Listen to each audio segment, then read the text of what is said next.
In this video, I'm going to teach you all how to make a bootable USB thumb drive. The first thing you need to do is go to Rufus official website and download the software's latest version. After entering their website, scroll down and download their software.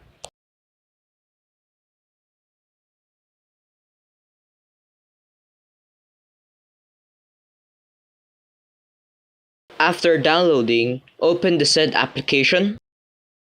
Then insert your USB thumb drive. After that, click on select and select on the Windows ISO file that you have obtained legally. Then choose whatever partition your hard drive is on. Then click on start to start creating your bootable USB thumb drive. Wait for it to finish.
Once you're done, you could just simply safely remove your thumb drive and you're good to go. Thank you for watching the video. I hope you learned something. Click on the like button if you like the video, dislike if you dislike it.